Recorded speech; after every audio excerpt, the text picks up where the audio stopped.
So, got it. I have to do something here. Okay. So, we are at the Four Noble Truths, and as far as I remember, we have covered the first part of the explanation concerning the two truths. It's very important that we cannot understand Buddhism, and the Four Noble Truths is our base for understanding Buddhism, without understanding the two noble truths. And we also explained that two noble truths, the two truths, the relative truth and the highest truth, or the superior truth and the conventional truth, they are explained in a different way in the tradition of the disciples and in the tradition of the bodhisattvas. This is very important to understand. We have emphasized this.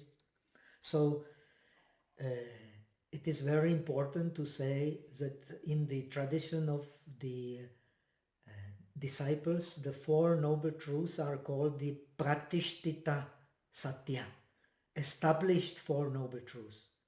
That means the truth is that which cannot be otherwise. This is a common characteristic of the truth.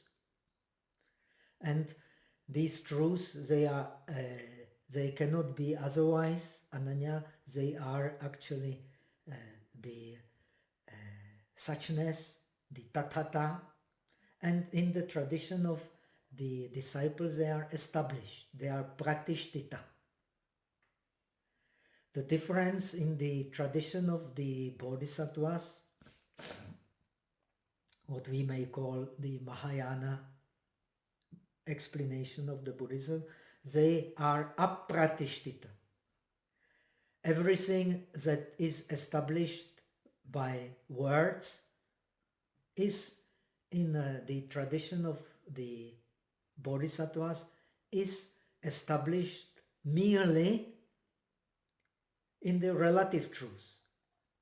Nothing in the highest truth can be established by words, including even the Four Noble Truths or dependent origination. All these things in the sense that they are established, they are only conventional truths. The highest truth in the tradition of the transcendental wisdom interpretation of the Dharma, nothing can be established by words. This is very important to understand. So, for this very reason, there has to be, in understanding of the Four Noble Truths, there has to be a difference between the relative truth and the highest truth.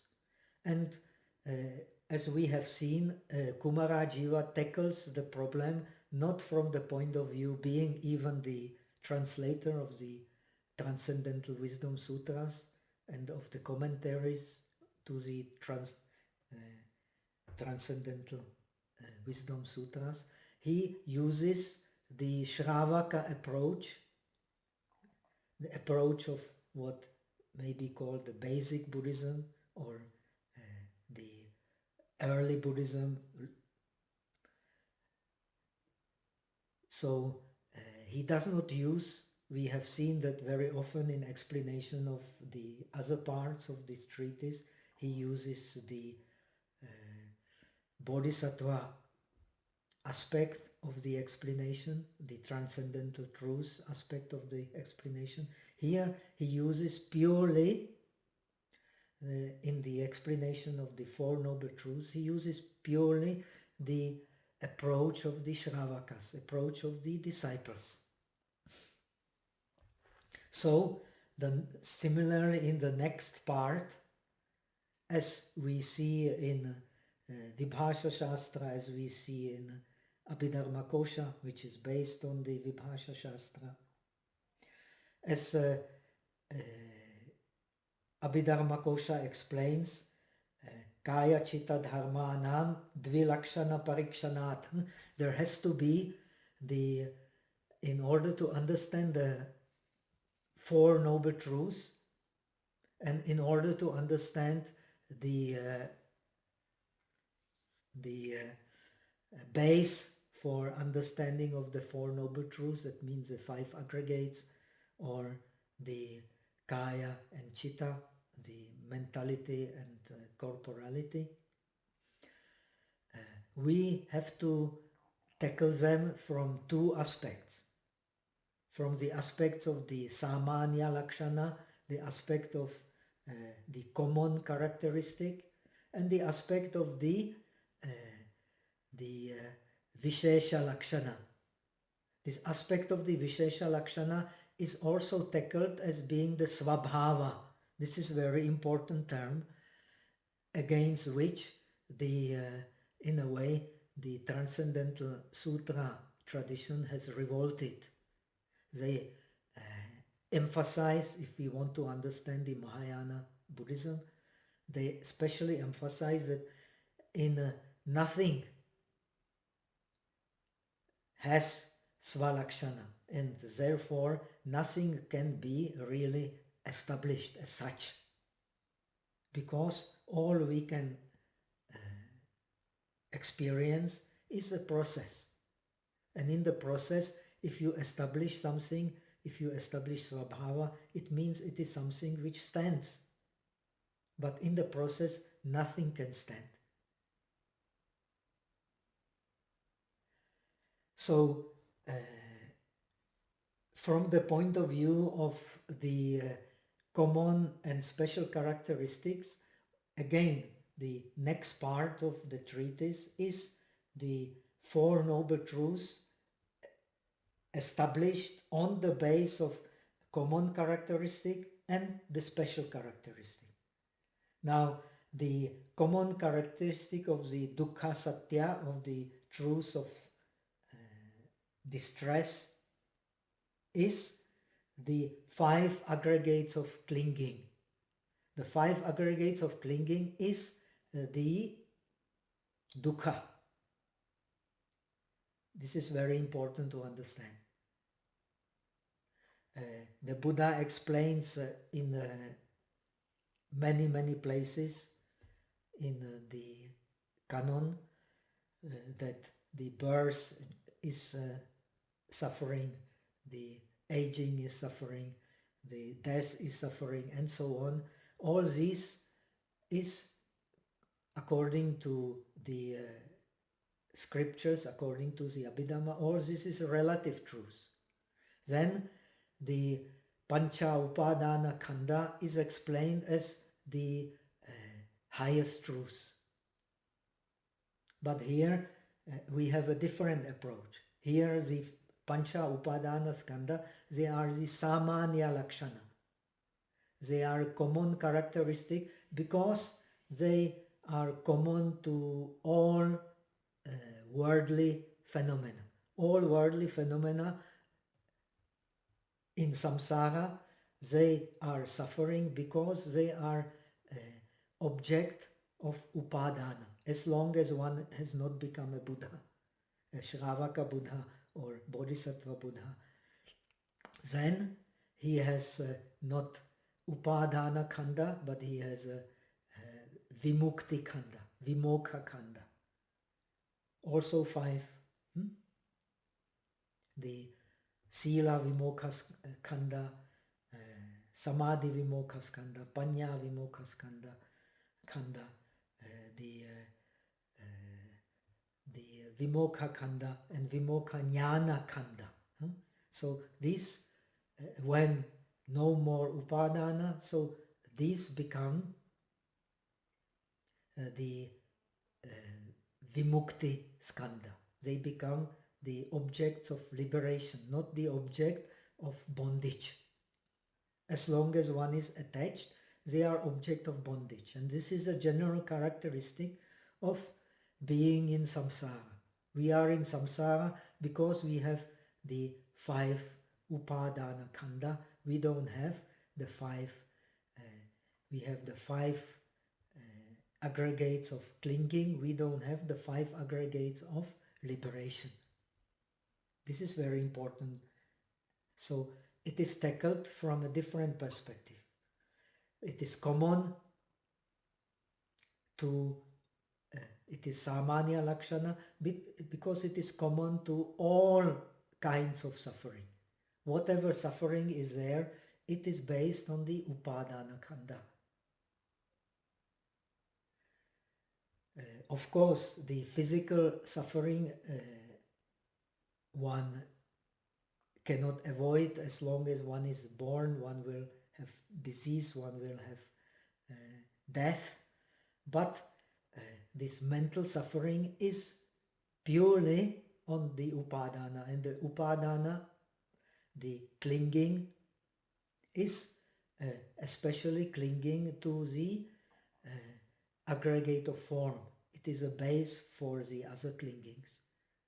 We will see Kumarajiva tackles it very, very clearly. So the common characteristic, and we have a special characteristics, analyzing aggregate of form, sensation, perception, will formation and consciousness in detail. We have also mentioned that in Buddhism we have kalapa vipassana, and we have the anupada vipassana. Anupada vipassana means vipassana or wisdom or awareness in detail in regard to different dharmas, not as a general. And then we have a kalapa vipassana, which puts all the aggregates into groups and tackles the vipassana in terms of the group. But anupada tackles vipassana in terms of individual characteristics of rupa, individual characteristics of vedana, individual characteristics of the other aggregates. So this is what we have here. You have the you tackle the special aspects of the suffering of form. Suffering of form is because it is obstacle. Every form is obstacle. Suffering of in terms of sensation, it means that every sensation, when it has the anusaya, it becomes the object of suffering because it is connected with the innate clinging. So if the pleasant sensation is connected with clinging, it will become suffering. If the unpleasant sensation with clinging, it will become suffering. If neither pleasant nor unpleasant with clinging, it will also become suffering, and they will manifest in a different way. So all this can be analyzed in terms of special characteristics. And similar, all the other truths. The truth of accumulation in terms of common characteristics is sensations that lead to the birth of future bodies, which lead to rebirth. So all sensations that you cling to are bound to lead to rebirth. So this is common characteristic, and we are subjected to the process of birth and rebirth because we cling to sensation. Buddhism explains it very clearly. Because we cling to sensations, we are subjected to new birth. When we don't cling to sensations, we go beyond the causes for the new birth. This is clearly explained in Buddhism. So this is common characteristic for accumulation. Now the truth of accumulation in terms of special characteristics is because we have thirst, especially thirst for sensation, which is the most important of all thirst. Therefore, we have all kinds of defilements, which we can then analyze in detail. So these are the special characteristics. The truth of cessation in terms of common characteristic is that which enables the exhaustion of the thirst leading to rebirth. So, of course, this is exactly what the sutras say when birth is the cause of suffering, is the thirst, and the end of thirst is the end of suffering. It's as easy as this. So this is common. Now, the truth of cessation in terms of special characteristic is the detailed analysis of 89 kinds of exhaustion of vexation. So these 89 kinds, of course, when you study the northern tradition, we divide each truth in 4 characteristics. First you have the kshanti, then you have the jnana, and kshanti you have in regard to the kama, and the kshanti and jnana in regard, and kshanti in regard to the kshanti, and duk kshanti and jnana in regards to the kama dhatu, and also kshanti and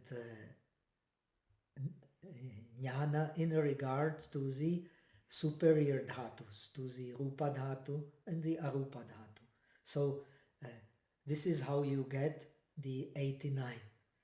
Because also in the upper spheres certain defilements do not occur anymore, and as you progress in the path they do not occur, like in the rupa dhatu, in the arupa dhatu you have no more hate and such things, so all calculated in such way according to the lakshana abhisamaya.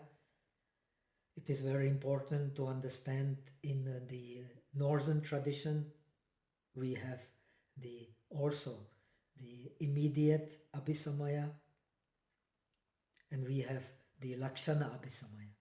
The lakshana abhisamaya is divided, the process of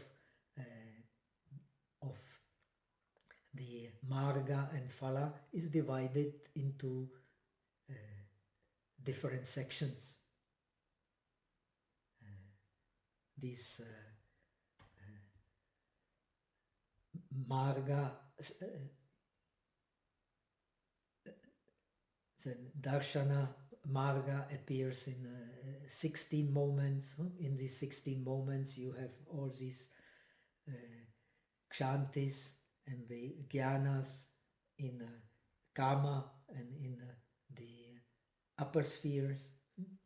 So it becomes rather complicated, and then the calculation of the vexations also become rather complicated.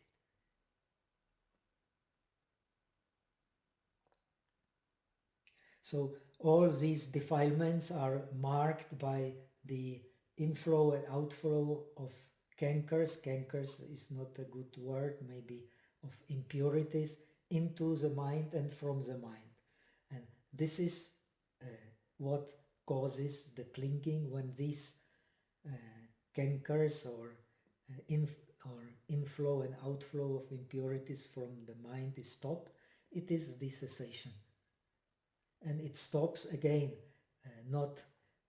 it stops in a gradual way.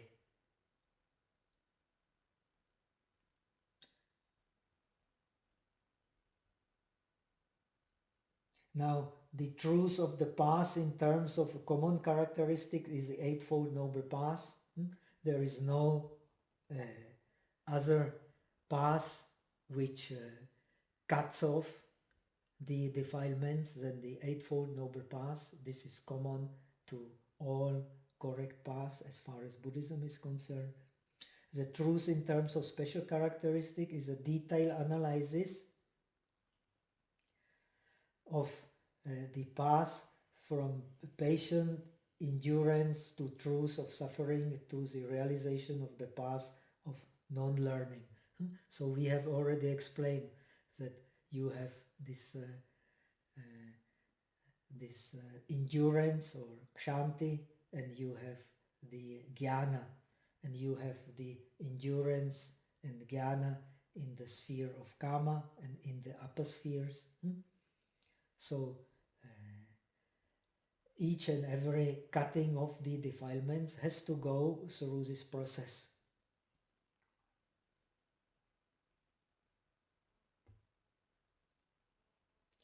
So in the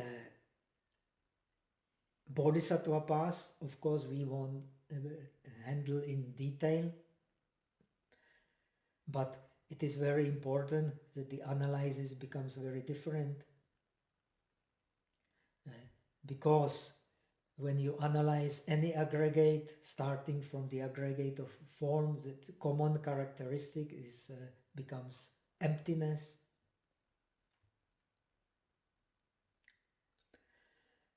Then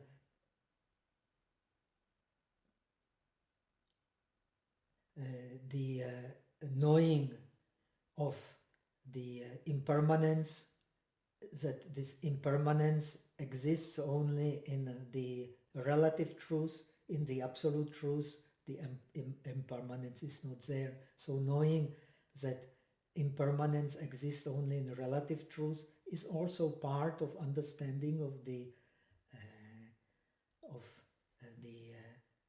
Four Noble Truths, and very important part. So because of that, the in the Mahayana tradition, the knowledge, true knowledge of skandhas, true knowledge of the aggregates, true knowledge of the world, is the knowledge that it really, in the highest truth, it does not arise and it does not cease. So this comes on the top of this analysis of the two characteristics which we have explained. And this is peculiar of the Mahayana tradition. This is what makes the Mahayana tradition the Mahayana tradition. It is handled from the point of view of the absolute truth, which is one, and which is suchness. So now, after explaining the Four Noble Truths from the aspect of relative truth and the highest truth, and from the aspect of common characteristics and special characteristics, so Kumarajiva goes next to the explanation of the each and every noble truth separately, starting with the noble truth of suffering. Now, you will find in the noble truth of suffering, the understanding is especially important. You will find in Samyutta Nikaya, the Gavampati Sutta, Gavampati says that I have heard from the mouth of the Master himself that one who understands the truth of suffering actually penetrates all the other three truths. So the truth of suffering is the base for understanding the truth of accumulation, truth of cessation, and truth of the past. Without penetrating the truth of suffering, one cannot understand accumulation, cessation, and path. Here meaning the noble eightfold path. So this is very important.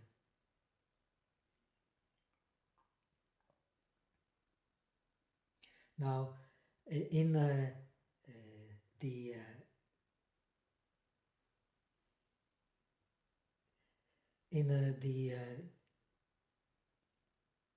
we have seen, I have explained, in the Mahayana tradition, this impermanence is not real. This is very important to understand, because impermanence is not real, then the understanding of the Four Noble Truths is, as we have explained, is non-established. Whatever we define by words is only established in the relative truths, cannot be established in the highest truths. Now,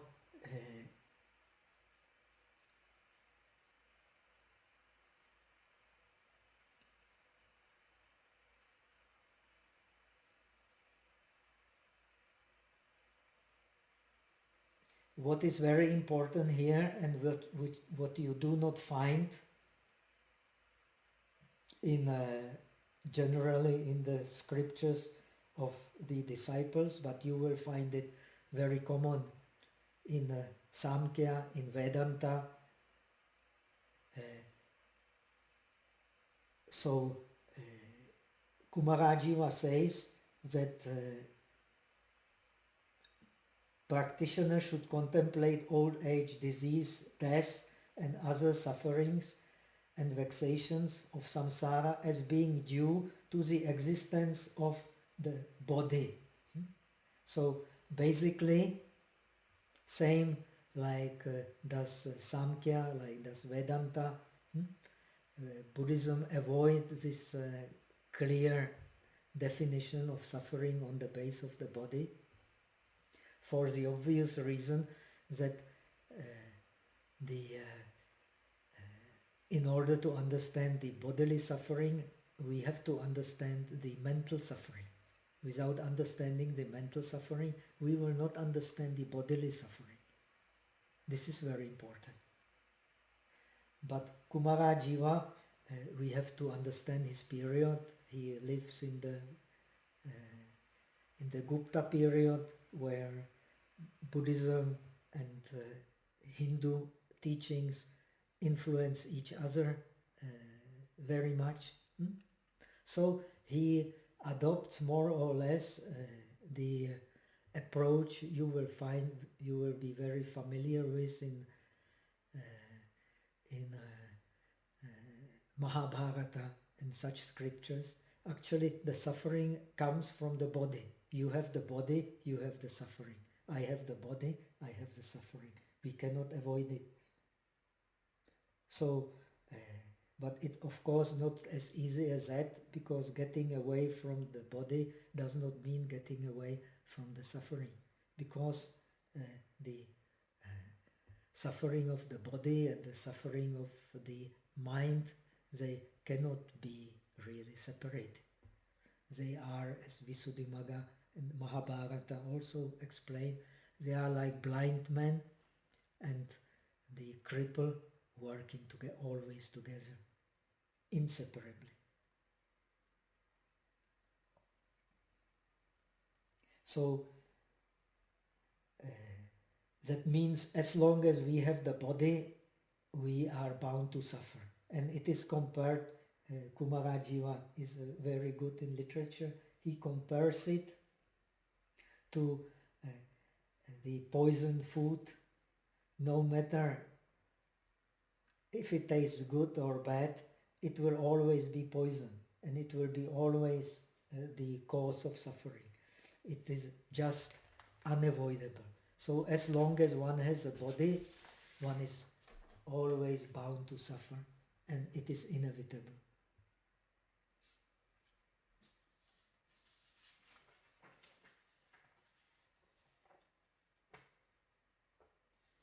Now,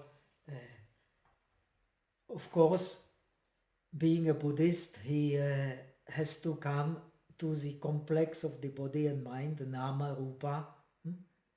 Nama rupa being the suffering. Of course, you will find a similar idea also in Samkhya. The mind attached to the body is actually suffering because they are different from the pure mind, from the Purusha or from the Atman or whatever you, however you describe it. But usually Buddhism does not take this approach because according to Buddhism you cannot understand the middle path unless you cannot understand the highest truth unless you thoroughly understand the samsara as it is, the suffering of impermanence as it is.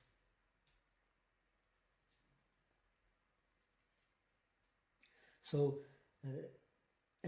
he gives another comparison, just like space is the origin of wind, so the body is the origin of suffering. But actually this is normally never explained in other scriptures like that. Usually we explain yat vedaitam tat dukhasmin, whatever is feeling. Feeling is cause of suffering, not the body. But of course the feeling arises from the connection with the body, but usually Buddhism does not say that the base for suffering is body. It will explain that whatever is felt can be understood as suffering. Now in Abhidharmakosa you will find 5 or 6 pages of discussion if it is to be taken literally or if it is to be taken in the sense of neyartha, not in the sense of nitartha, in the sense of truth leading to penetration, or in the sense of being the truth of the adults, of the adepts, the truth of those who have penetrated the highest. This is a big question. But usually Buddhism does not explain the base of suffering being in having the body. This is rather peculiar to this scripture, and it shows, of course, the influence of the period of the Gupta period, where Buddhism and Hinduism has exercised mutual influence.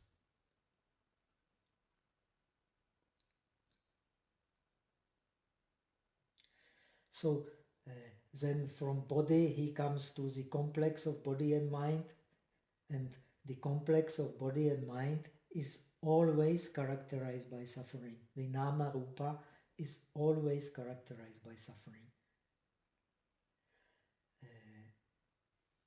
So according to the Mahayana Nirvana Sutra, I think already mentioned before, the disciples in understanding the Four Noble Truths put the greatest emphasis on the dukkha satya. This is the foremost truth. For the Shravakas, the foremost truth, like for Gavampati, is the truth of suffering. From when we understand the truth of suffering, we understand, so to say, everything about the Four Noble Truths. The same Nirvana Sutra of the Mahayana tradition says that the Samudaya Satya is the foremost truth for the Pratyeka Buddhas, for the Buddhas for themselves. Why? Because the object of liberation for the disciples is a penetration of the Four Noble Truths. The object of liberation for the Pratyeka Buddhas is the dependent origination. And it also says that the foremost among the Four Noble Truths for the Bodhisattva is the Nirodha Satya. We have already explained why.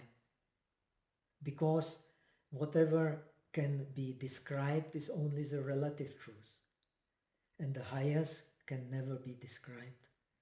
So the Nirodha Satya is one Satya.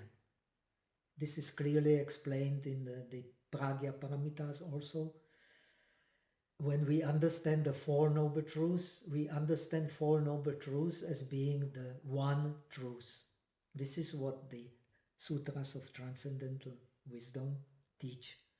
And the one truth is the Nirodha Satya. So, as we have explained for the Bodhisattvas, that which arises only in the relative truth. But in the highest truth, nothing is truly arisen. This is very important to understand.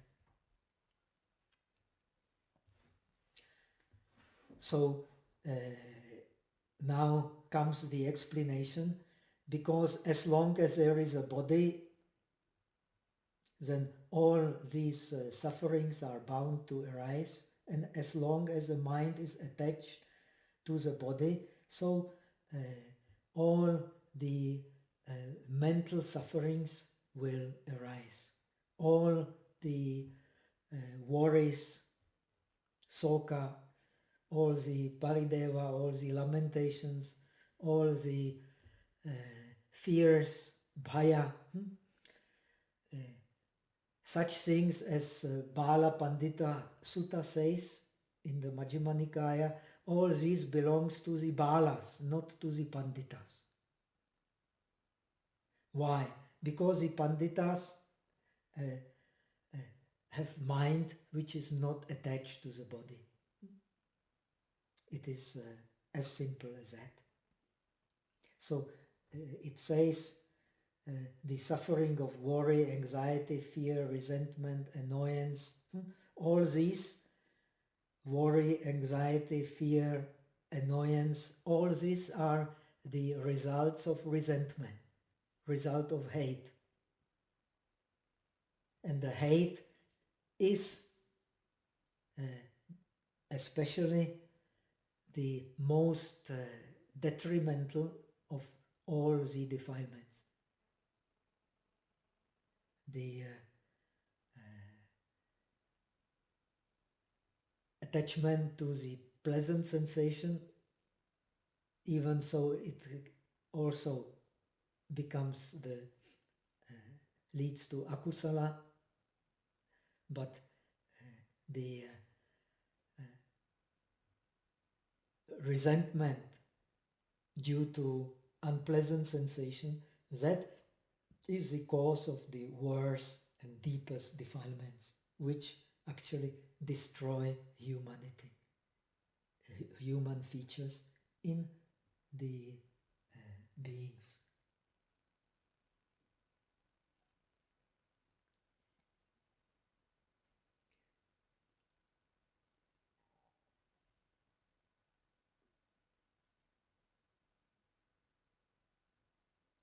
So as long as this complex of body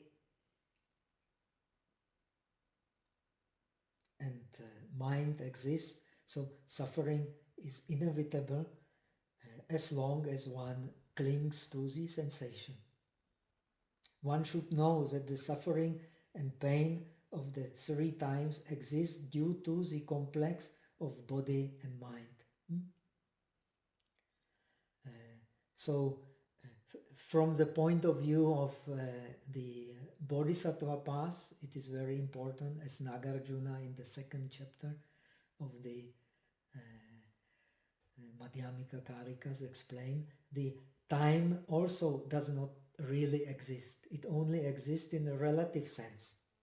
So that's why the suffering is also only a relative truth. It can never be the absolute truth.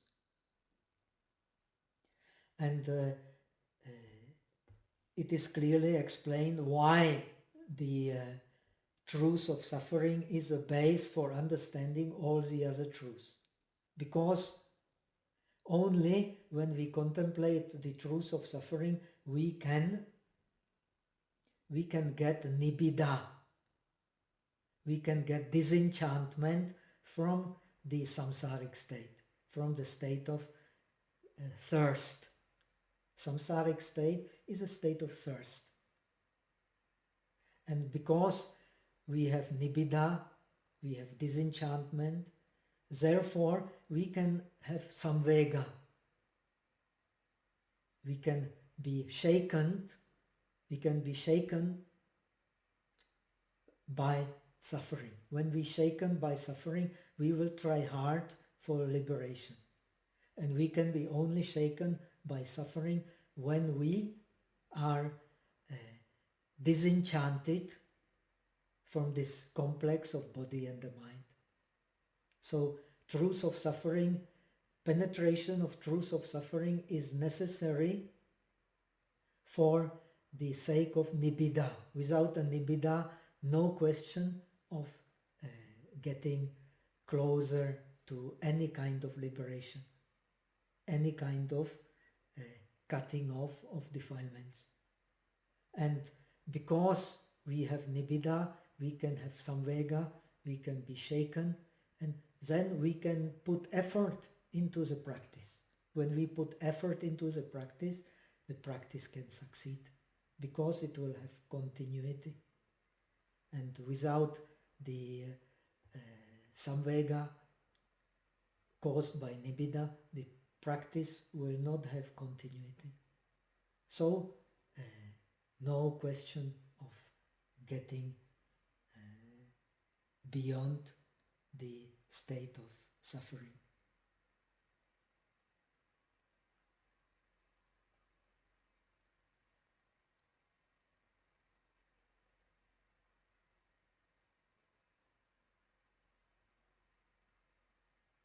So the nibbida is because of the state of impermanence, suffering of impermanence,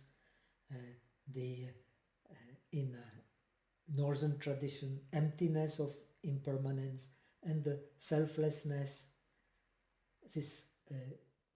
This suffering does not belong to a being, therefore it is empty, and because it is empty of a real being, therefore selflessness. In a Theravada tradition, not the shunyata, but instead of shunyata, this impure. Impure is another manifestation of the truth of suffering. Impure because of suffering.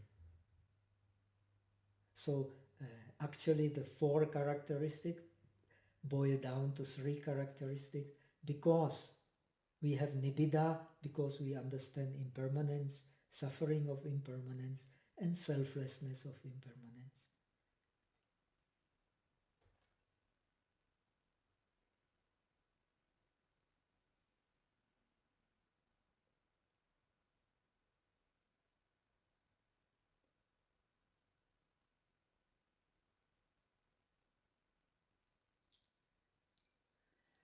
So there is no birth without defilements. One should know that everything in the world arises from thirst and all the other defilements. As all the created phenomena are preceded by desire, chanda. Buddha says, chanda mulika sabbe dhamma. All the dhammas, all the phenomena have root in desire. If we have the karma desire, it will be rooted in the akusala. If we have Dhamma desire, it will be rooted in the kusala. But still, as long as the thirst is there, it will be, even the kusala will be connected with the process of rebirth, but a favorable rebirth. The akusala, unfavorable rebirth. Therefore, all the defilements of mind are the causes and conditions for suffering. So here we see how skillfulness of the Kumarajiva, he takes us from the basically Vedantin idea that body is the cause of suffering. As long as there is body, suffering is inevitable. He takes us to the purely Buddhistic way of thinking. All the created phenomena are preceded by desire, by chanda. Therefore, all the defilements of mind are the causes and conditions for suffering. So, because of the thirst, this cause and effect continues. And it continues when we understand Buddhism. It has to be khanika. It has to be moment by moment. This is very important to understand. This is the essence for understanding Buddhism. This cause and effect does not appear from birth to birth. It appears also from every phenomena we experience. It appears in each and every mental process, and it appears also in each and every moment. According to the Northern Buddhism, the arising of all phenomena is conditioned, and the ceasing of all phenomena is spontaneous. You will find in the Theravada Abhidharma a different approach. Both the arising of phenomena and the ceasing of phenomena is by causes and conditions.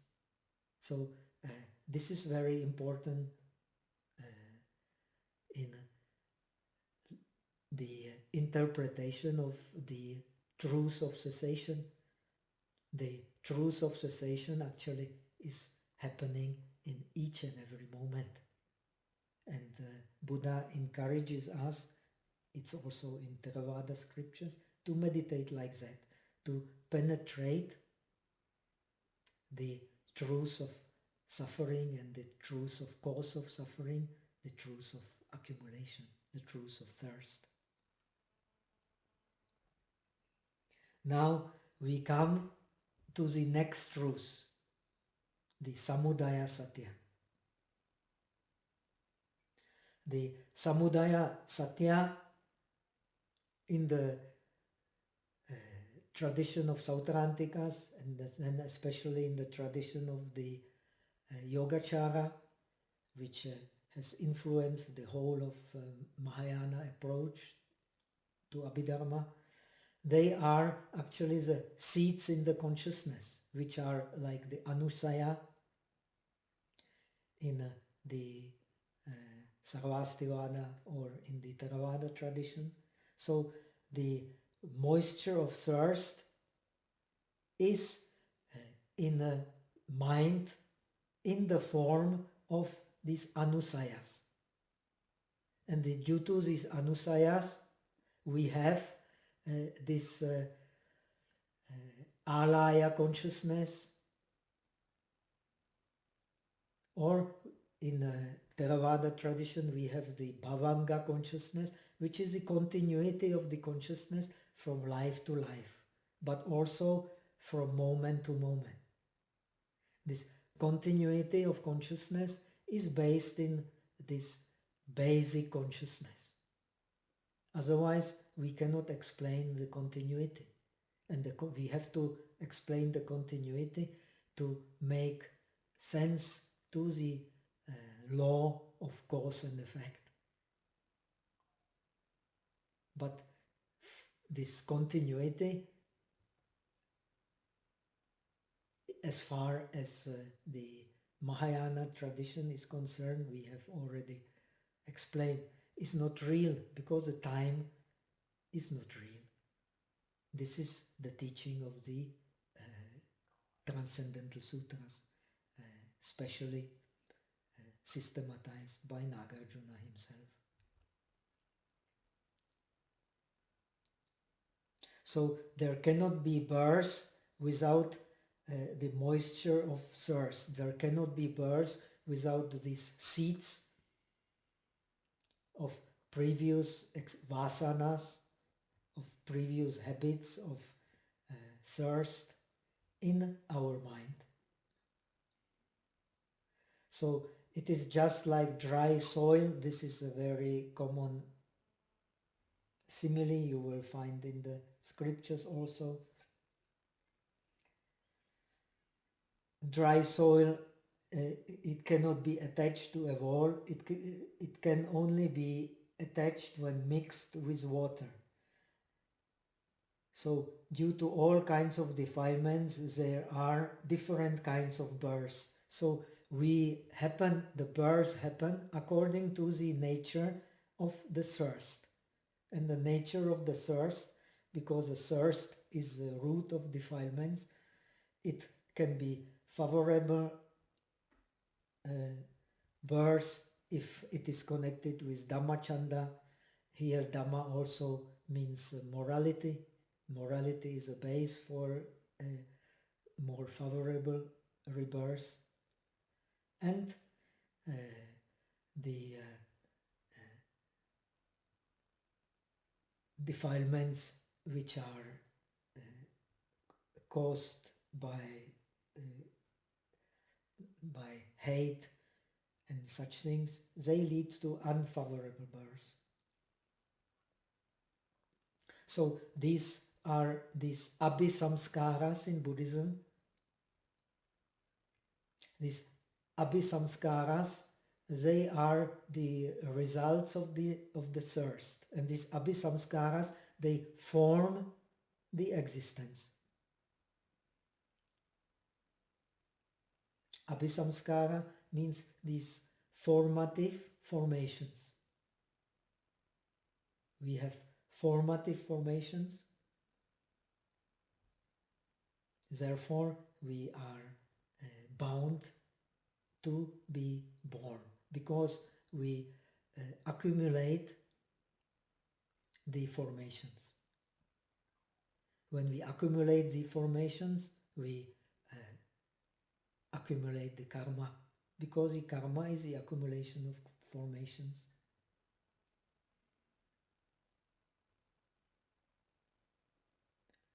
So, as the scriptures explain, we will be born according to our abhisamskaras.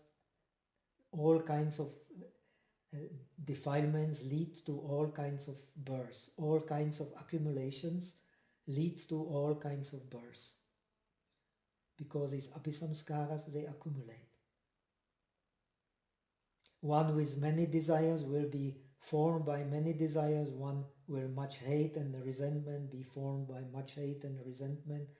One with much delusion will be formed with much delusion. So whether we understand it or not, we are being formed by each time we accumulate these will formations.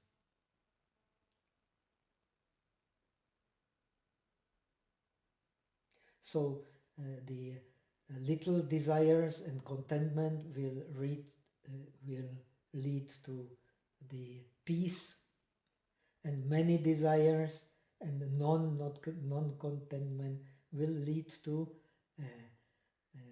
agitated mind. And agitated mind is the source of all kinds of defilements. This is a rule in all traditions of yoga, including Buddhism.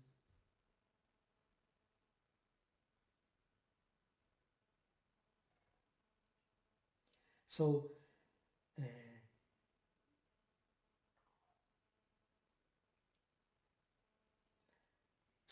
what is the function of this truth of the accumulation? Because one sees the variety of the resultant karma, and at present he knows the difference of causes and conditions in the past. As to the future variety of births, is also follows the differences in defilements of being. So the birth is received in accordance with one's karmic acts. This is the function of which connected with the understanding of the truth of birth. It will lead to the understanding that the birth is received in accordance with one's karmic act.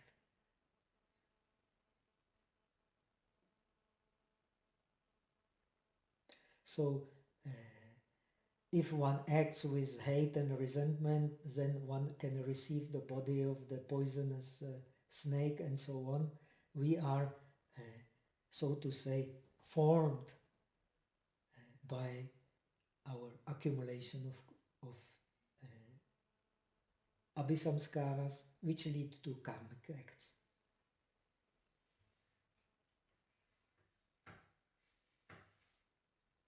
So first he explains the cause, now he explains the result.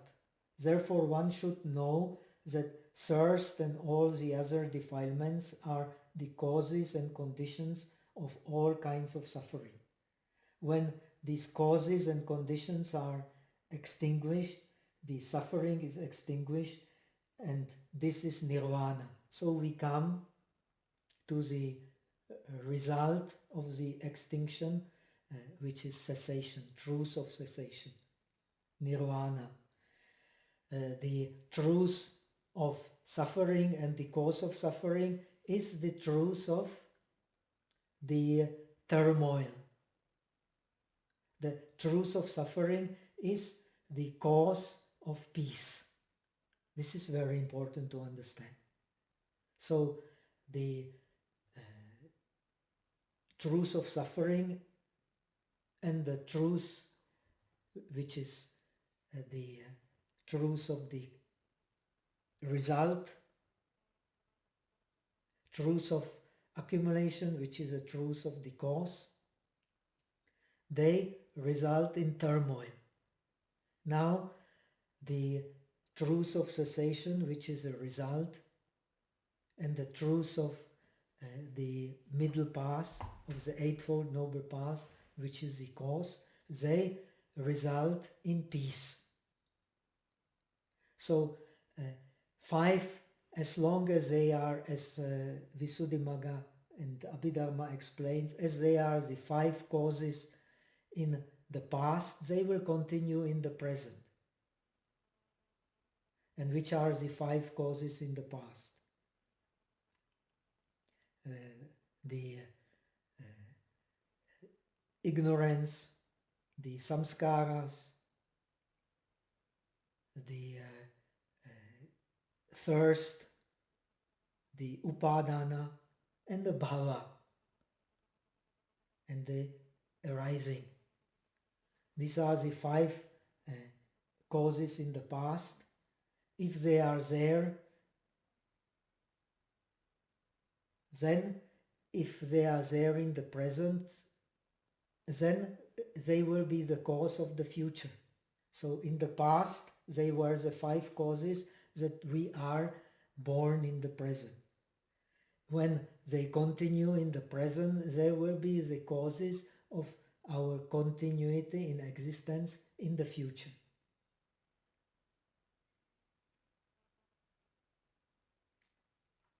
So this is how the Four Noble Truths are put together.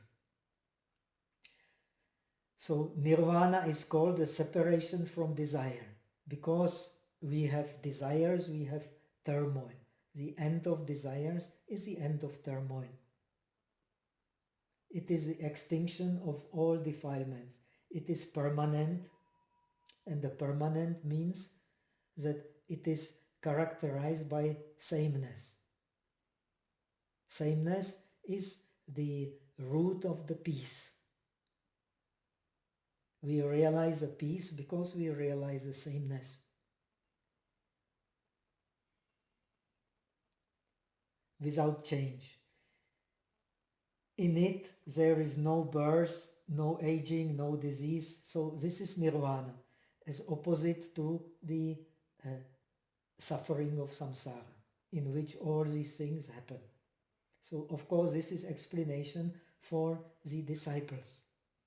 We will see that in case of the bodhisattvas, the explanation is slightly different. But the explanation of the bodhisattvas is also based on this explanation. It can only make sense when we relate it to this basic explanation.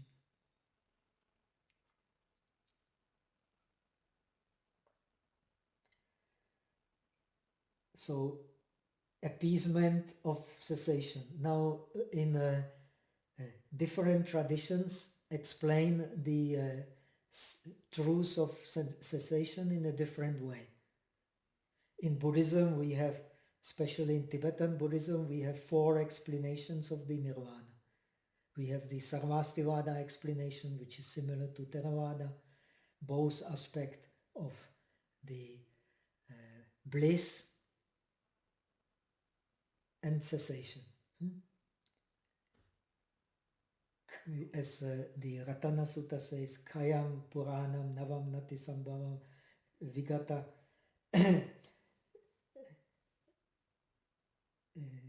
Chit Ayatike Bhavasmin Te Khina Bijam Avirulhi Chanda.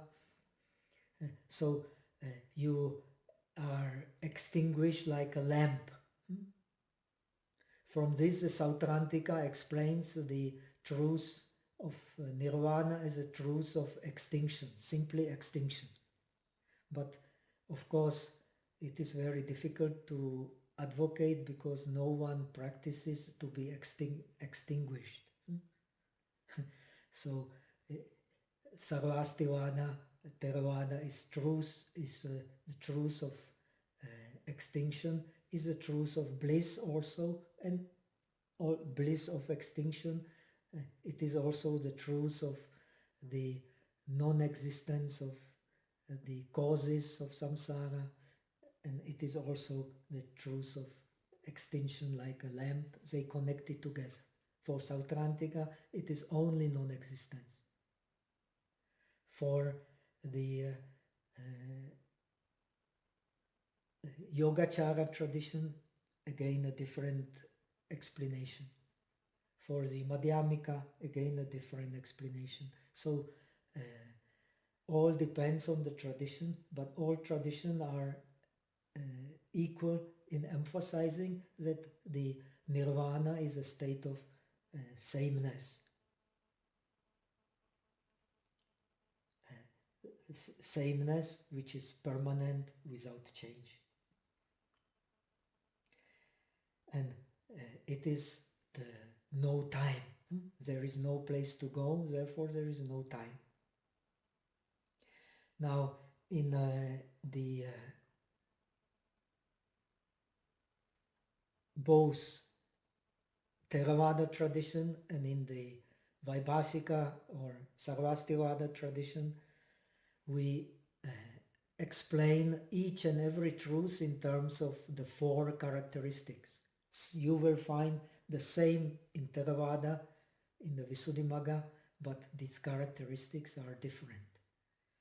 Anyway, next week we will continue explaining the 4 Noble Truths. We will explain these characteristics and finish this chapter on the 4 Noble Truths, and so that we can go to the next chapters connected with the supernatural powers. Supernatural powers can only be taught in the Buddhist tradition when the Vipassana has been successful. Otherwise they can be misused, as in case of Devadatta we will see. But anyway, the Four Noble Truths have to, because they are object of the Vipassana, they have to be explained and understood before practicing the last part of our treatise, the supernatural powers. And we will try to finish the explanation of the Four Noble Truths and come to the last section of this treatise, and so that we can finish in several before, hopefully, before the end of the autumn or winter. So that much for today. Let us first we will transfer the merits, and then we will go to questions if there are any. Gautam will help us to collect the questions, or anyone who has any question can ask. Eta vata cha amehi sampatam punya sampadam sabbe deva anumodantu sabha sampati siddhya. Eta vata cha amehi sampatam punya sampadam sabbe bhuta anumodantu sabha sampati siddhya. Eta vata cha amehi sampatam punya sampadam sabbe satta anumodantu sabha sampati siddhya. Aka satta chabumatha Deva, Naga, Mahidika, Punyantang Anumoditva, Chiramakantu Lokasasana. Aka, Satta, Chabumatha, Deva, Naga, Mahidika, Punyantang Anumoditva, Chiramakantu Desana. Aka, Satta, Chabumatha, Deva, Naga, Mahidika, Punyantang Anumoditva, Chiramakantu Tumampara. Devo, Vasatu Kalen, Sasasampati Hotucha, Pito, Bhavatu Lokocha, Raja, Bhavatu Dhammiko, sadhu, sadhu, sadhu. So that much for today. Now we come to the questions. If anyone has any question, they can unmute themselves and ask a question. No questions?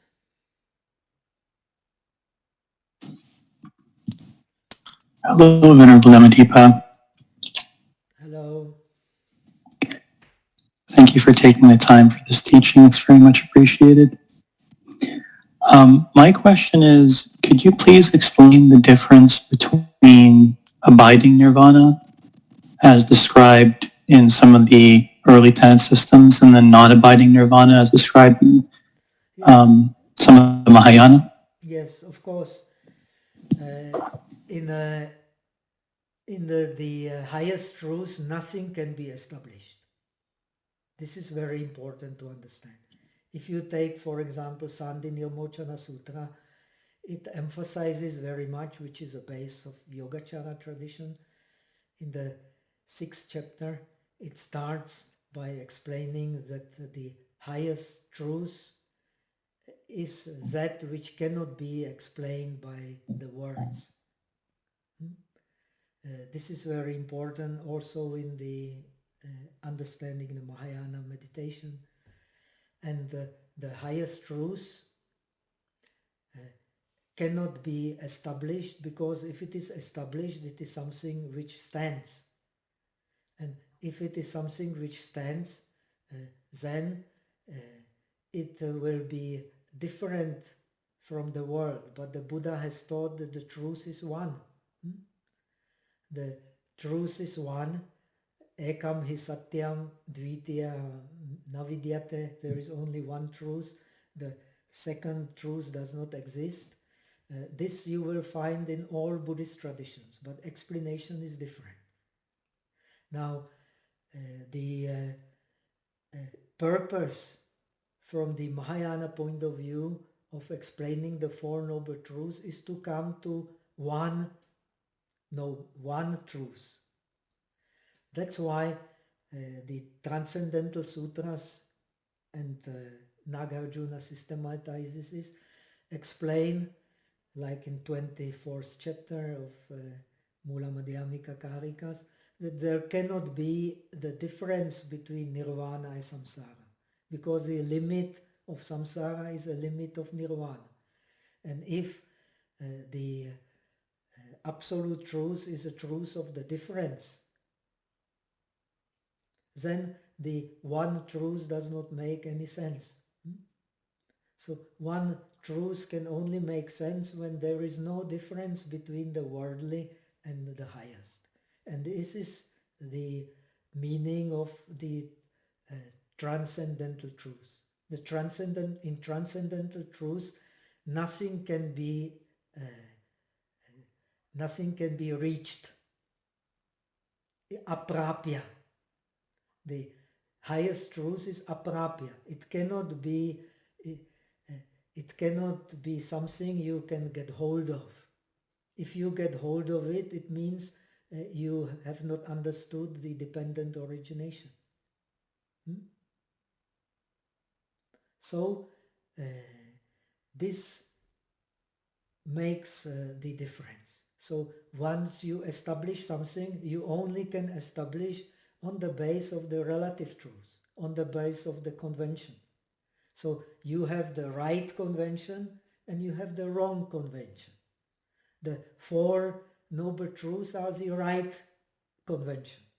The five aggregates are also the right convention. The dependent origination is also the right convention. But the right convention leads only to the understanding of the one truth, which is beyond differentiation. In one truth, there is no differentiation. It is non-dualistic, and there is no differentiation between samsara and nirvana. Therefore, everything that happens in emptiness. And emptiness exists in the relative truth, and emptiness exists also in nirvana. So it is only one emptiness, which is the highest truth, and this emptiness is called tathata, suchness. So this one truth in the Mahayana tradition is called suchness. And the tathagata is the one who comes and goes in suchness. This is a real, realized person. He does not see any difference. So according to the Transcendental Sutras and according to the Mahayana Sutra, and you will find the same idea in Theravada, the true Buddha is a suchness. You will find in the Mahahatopada Sutra the same idea. Yo Buddham pasati, so Dhammam pasati, yo Dhammam pasati, so Buddham pasati. But they do not explain it this way. The Mahayana Abhidharma takes the next step to explain it in this way. Dhammam pasati means to understand the Dharmakaya. The Dharmakaya is a synonym of the tathata. The Dharmakaya is a synonym of the limit of reality. Bhutakoti. And this limit of reality is one, same for samsara, same for nirvana. There is no actually any difference. And this is possible. Even so you cannot penetrate it, it is possible to understand it, at least in the sense of the Shrutamaya Satya and Chintamaya Satya. But in order to penetrate it in Samadhi, you have to have more challenge than just penetrating the Four Noble Truths. It is more difficult to have direct realization of suchness. Most of the bodhisattvas, they are not bhumi bodhisattvas, they are not realized bodhisattvas. But to become the realized Shravaka, to become Sotapanna, it's not so difficult. If you have a good teacher, you can achieve it. It is not so hard. But to become a Bhumi Bodhisattva is much harder. You need a much more thorough training in. That's why in Tibetan Buddhism they have all this training in dialectics, logic, in pramana, in true understanding of the reality, because it's much more demanding. But it is more difficult to penetrate, therefore it is also easier to misunderstand. And we very often tend to misunderstand it because it is on the paper it is clear, but to penetrate it is very, very difficult. But on the paper it is very clear. It's only one truth and it's non-dualistic. But true penetration, so that it helps you to stay in the pramudita, in the state of joy, everlasting joy. This is very difficult. That's why the realized bodhisattvas are very, very few. But the idea is very attractive. But to realize this idea is very, very difficult. The idea of nirvana as opposed to samsara is much easier to understand and much easier to realize. But intellectually, the idea of one truth is, of course, more attractive.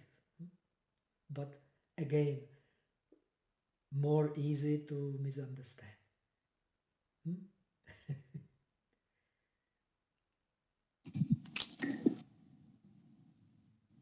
Thank you, Bhante. Okay. I have a follow-up question, but I want to give space if there's any other questions too. Yeah, it's okay. You can ask. We have time. Oh, great. Thank you. Earlier you mentioned that due to the anusaya, there's the alaya or the bhavanga, and that was necessary to explain the continuity of the law of cause and effect. Yes, because it is. It is very essential. Right.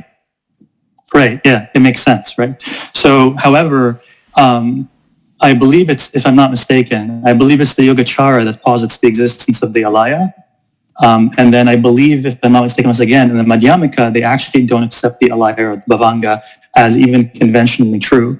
And you had mentioned briefly that the continuity is not real because time is not real. So when you say it's not real, do you mean that alaya and bhavanga are conventionally not real? Do you mean that they're ultimately not real? They are ultimately not real. Right. Okay. That makes sense. Yeah. On conventional level, not even Nagarjuna denies the existence of time. Because right. Cause and effect is time. So, right. But from the point of view of highest truth, all this does not make sense because the time cannot be established.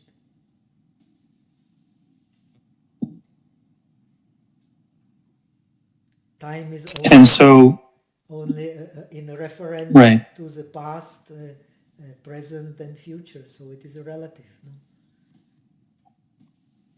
Right. And so I guess the relationship then between time and the continuity of cause and effect, does that at a conventional level imply the existence of the alaya? Yes. In Buddhist teachings, no matter whether you try to explain from the transcendental wisdom or from the relative wisdom, it is same in all Buddhist tradition. You have to explain the highest from the point of view of the relative. No other way. You cannot explain the relative from the point of view of the highest. It would not be Buddhist. So this right. is a very important for the understanding of the Buddhist teachings. You have to use the relative to understand the highest or the absolute. Otherwise, you will be mistaken about the highest. And if you're mistaken about the highest, you will be mistaken about the world also.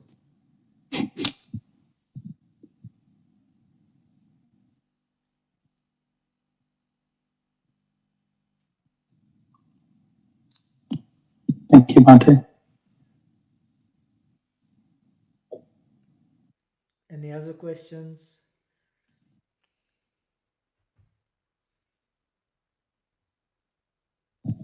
Bhanteji, Yes. I have a question. Yes, Gautam, please come. If one obtains Upadisesa Nibbana after his Parinibbana or death, can we call it Anupadisesa Nibbana? Well, the Anasesa Nirvana is the death of the Arahat. There is no other Anasesa Nirvana. But the Sarasesa Nirvana is while Arahat is still living in the 5 skandhas. So he still experience, even the Buddha, we are taught, experience some discomfort of the body. He asks Shariputra to continue his discourse. Not even a Buddha is free from discomfort of being endowed with the 5 aggregates. But this state of discomfort ends with the death of Buddha. Whether he is a Shravaka Buddha or he is a Bodhisattva Buddha, when he dies, finished. Where he goes, nobody can explain. So this is same because it is anabhilapya. The nirvana is anabhilapya. And it is beyond the prapancha. This is common to all traditions. But as long as we live, we are bound to have some discomfort. But in the case of Arahat, it will only be bodily discomfort. In the case of those who still have the tanha, it will be also mental discomfort.